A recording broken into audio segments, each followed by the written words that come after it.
Hi everybody, this is AFG 1997 coming back with you another video right here because yep, we're about to hit the extremely cold watch weather coming here in my area, this area of mine, Marion County, and not just this Marion County, all over the counties in the state of Texas and all over the states of the United States of America.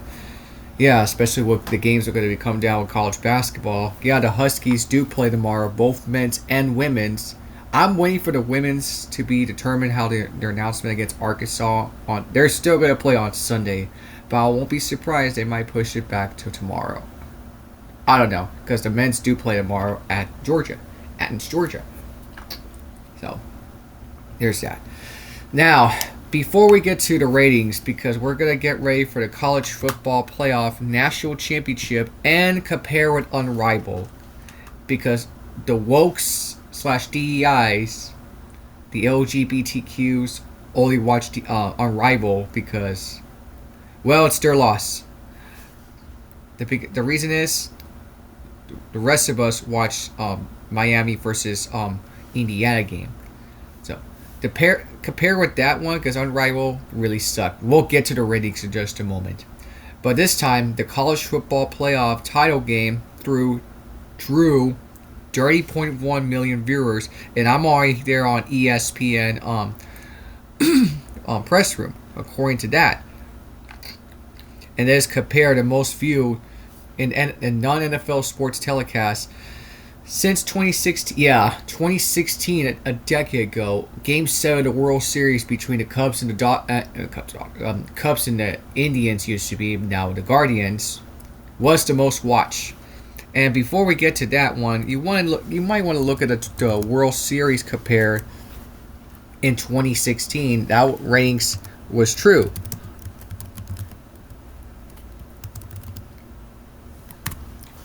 That ratings is true. And look at the 2016. Yeah. Exactly drew 22.847 million of viewers. Yeah, Game 7 was the most watched in this century.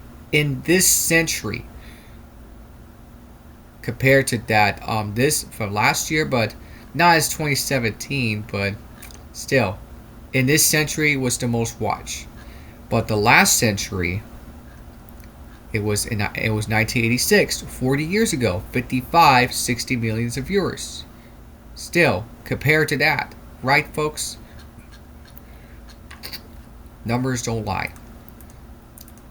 So, this is the second most watched college football national championship. And yes, you already know who's still the number one in the 2006 Rose Bowl. 2006 ratings. Let's look at the ratings. And you guessed it. You guessed it, ladies and gentlemen.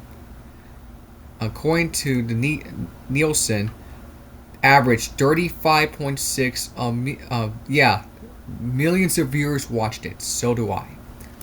And Nielsen ratings 21.7% on TV households, an increase 59% higher than the previous years of the Orange Bowl. Now it's USC blowing out Oklahoma. And then the highest rated college football game in 19 years since '87.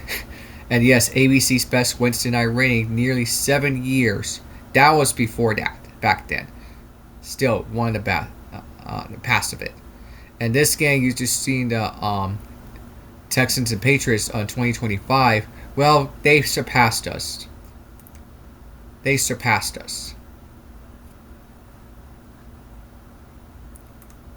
45 in the late second half. Still.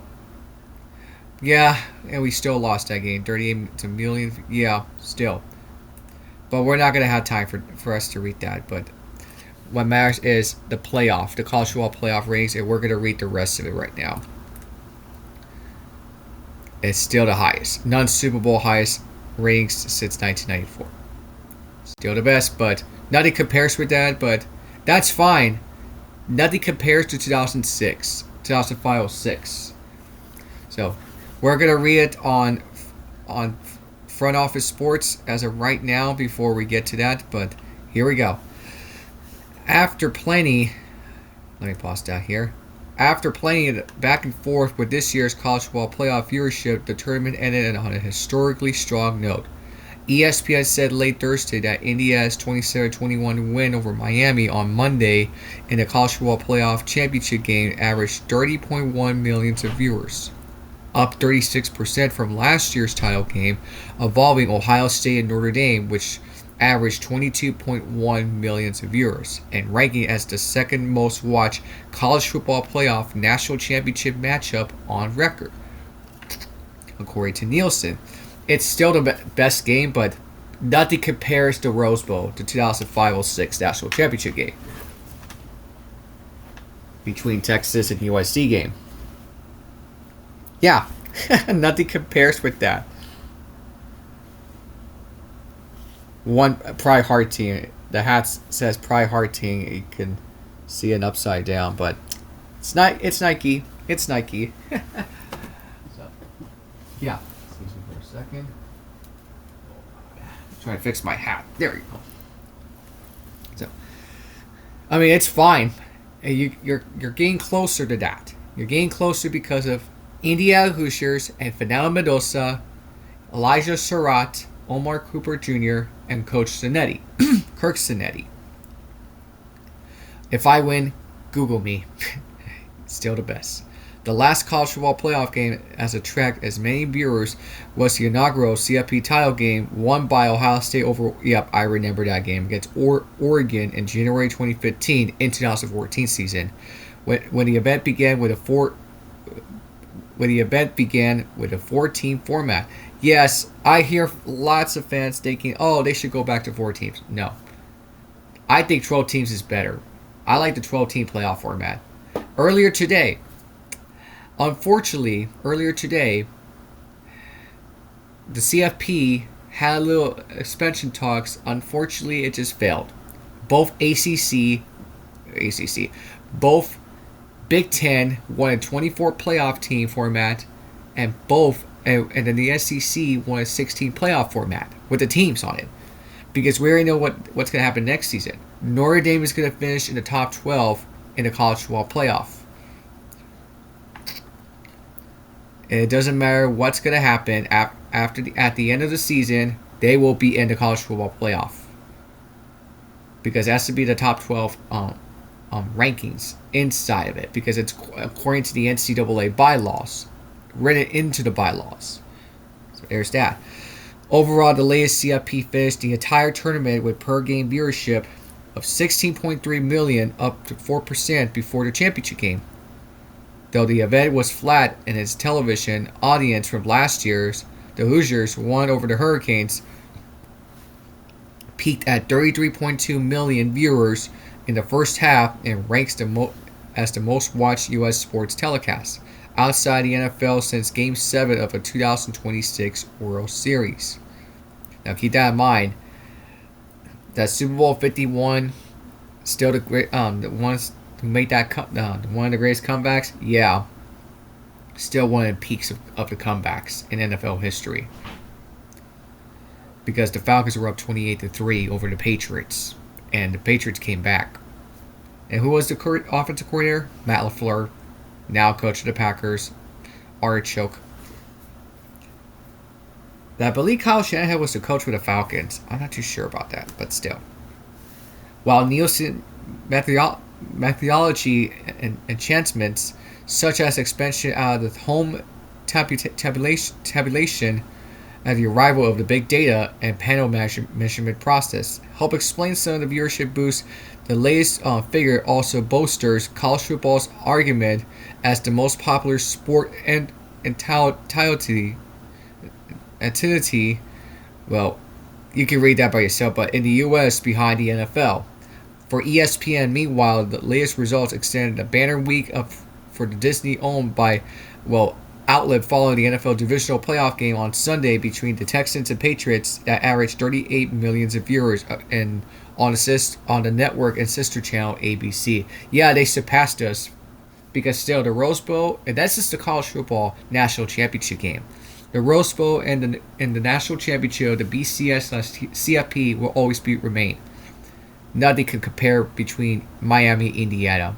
Still, I mean, yes, I understand you got Carson Beck, Fernando Mendoza, Mario Cristobal, Kirk Zanetti, Miami, Indiana, it's still one of the toppest. Few closest. That figures was the single largest audience in ESPN's history, spanning more than 46 years. True. Indiana's victory, meanwhile, sealed a perfect 16-0 that anticipated ranks as one of the most dominant runs ever in college football.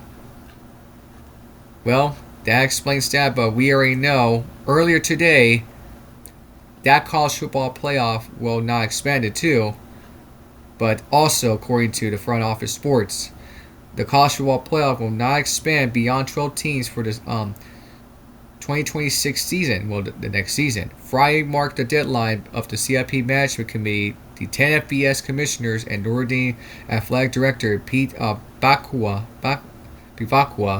to inform ESPN that any changes to next season's format. Quote, after ongoing discussion about the 12-team playoff format, the discussion was made to continue with its current structure. Yeah, because, again, Notre Dame lost to Miami this past season.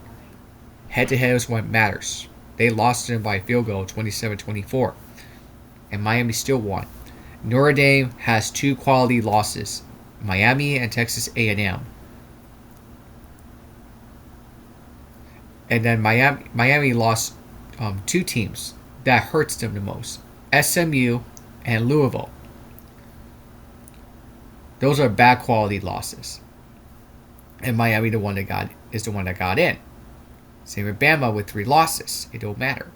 Said the College Football Playoff Executive Director Rich Clark in the statement, quote, this will give the management committee additional time to review the 12-team format so they can better assess the needed to potential change. While they all agree the current format has brought more excitement to college football, has given more schools real shot in the postseason. Another year of evolution will be helpful. The committee met Sunday in Miami, but ultimately Big Ten Commissioner Tony Petitti and the SEC's Greg Sankey, who together must agree on any changes to the CFP, were unable to find common ground. That did not change wealthily. Still, if those teams want to get in, it's fine. I want to see how Texas could get in if Arch Manning's going to get some wealthy, good managements. Could come to that. So there's that. The SEC continues to prefer 16-team format with 5 automatic qualifiers. 5 automatic qualifiers at large bid. Well, to get in. At 11 at large bid, I should say. Determined by the CFP selection committee, the Big Ten is in favor of any given larger field, potentially up to 24 teams, and multiple automatic bids for the top conferences. That did not explain that to that. So, how about that? While the 2026 CFP will remain 12 teams, expansion discussions are expected to continue. Under the current CFP contract, December 1st is the annual deadline to inform ESPN of any changes to the next season structure, so leaders will have at least the next 10 months to explore more ideas. This year's deadline was pushed back by nearly 2 months in an ultimately unsuccessful effort to find a solution for expansion in 2026 next season. There are other significant changes coming for the college football playoff this year, though. And instead of 5 highest ranked conference champions receiving automatic college football playoff bids as in the past 2 years, new rules will give the champions of ACC, Big Ten, Big 12, and SEC Power 4 conference champions will be in it, including automatic college football playoff bids. Regardless of their rankings, the highest ranked group of 6 conference champion will also get an automatic bid. If Notre Dame is ranked inside the top 12, it will also receive an automatic bid, which could potentially push out the higher ranked at-large team. We already saw what happened this past season, okay? Let's not get all twisted. And you see this. The CFP is also ending its performance-based revenue distribution model that saw, we already told you about Miami and Notre Dame this past season. each rank of 20 million of bonus money. In addition to the big conference wide payouts, moving forward, the Big Ten and SEC will earn roughly 29% of the college football playoff revenue each. The ACC 17%, the Big 12 50%, and the group of 6 conferences collectively 10%. So that explains that if those teams could get more money to get into the college football playoff, they could get in. If Notre Dame doesn't finish at all because of that quality losses, that with such as good quality losses between Miami and Texas A&M, they're not going to get in. What happens next season? So they'll give another 2 group of 6 teams to get in. So according to also ESPN on Press Room, as we already know, the CFP semifinals, they drew 16.8 million of viewers. The Peach Bowl drew 18 millions of viewers, top 3 audience, and that includes 15.8 million in the Fiesta Bowl in the final minutes of the game, peaking 17.2, 21.4 in the first half. Yeah, that explains a lot. That explains a lot because look at the numbers for this past season. They have a bunch of good numbers. But the first rounds, they're not too good. Tulane, Ole Miss, James Madison, Oregon drew terribly. Except this one looks pretty good. This one looks really okay. Has to be like 12.0 millions of viewers to get in. So those numbers were okay, except the other two, they're not too great. They're not too great. Because that James Madison almost came back. They were at least coming back, but lost by 17 to Oregon. Tulane, Ole Miss, not too wealthy. Not too wealthy. Now, guys, Unrivaled. The numbers, once again, last year looks terrible. Well, this year from last year, still the same. And because of college football national championship game on Monday night. Here's what the AI says. Unrivaled, a 3-on-3 women's basketball league experiencing significant drop to TV ratings at the start of the second season of this month. As we already know what's going to happen on the WNBA lockout, hasn't official yet, but here's the ratings. Opening week for this past month on January 5th of this year, averaged 175,000 viewers. On TNT True TV down from 21,000 of season 1. Still not good. True TV, 32 million of viewers, saw even lower numbers with the same games averaging just, yeah. And the comparison to season 1, 312 million of viewers, well, thousands, they're not too great. Those numbers were terrible. And take a look at this. Competition facing the NFL's playoff season and CFP games during its early schedule. Yes. Because Unrivaled's in trouble, guys. And that just tells you it's not a good look. It's just not a good look for Unrivaled. And look what's good. And here's another one on Front Office Sports. From the start of the second year. Which, excuse me please. Which I don't need to read all of this, but... And here's the big number. As Rhodes already... I think Rhodes already put that video on Black and White Sports too. You might want to go check it out. So here he is. Let's start with this. The fan face outside was Lisa Throng of Amora collections of supporters inside a revenue arena, which highly added 150 seats. Still not great, bringing a capacity to 850 to 1,000 fan seats were empty. As most considerably for the second year league, ratings on TNT and True TV were lackluster arrivals opening slate on this past month, January 5th, which kick off with a Monday afternoon game, which is, we already told you the numbers. And then the 4 games that aired January 10 through 11, which averages 70. Yeah, those numbers are good. Aren't that good? 71,000 viewers on True TV. All rival games are also aired on HBO Max, which is not measured by Nielsen. Yeah, guys, I do like Paige Beckers. I do like Brianna Stewart, but without Levicia Collier, Unrivaled is pretty dead. Unrivaled is dead. And here's the quote for Brianna Stewart, former out of UConn. TV ratings are for one thing for sure, Stewart said, quote, obviously you want them to be consistently high no matter if we play on Friday, Saturday, Sunday, or Monday, and know that we have space of our own here. In the league of sports, which is fine with me, Brianna Stewart. I do like you as a Husky fan right there I'm wearing. But I don't think nobody's going to watch you play. Paige Beckers, especially out of UConn's. Hey, that's what it is. In the league of sports, people are typically used to seeing women's professional basketball at this time, unless you're watching EuroLeague or something like that. So ratings is a huge one. Well, the numbers are just terrible. But I think we better go to Wikipedia right now. But yeah, let's go to Wikipedia. I think those numbers weren't that just great. If I could find one.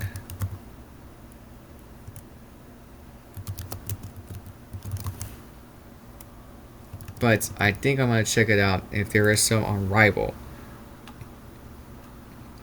But let's see. If I could find the ratings. But I just can't. Oh well. But let me check it out. Because last year it was dumpster fire. It was a complete dumpster fire. So, I can't find it. Oh well.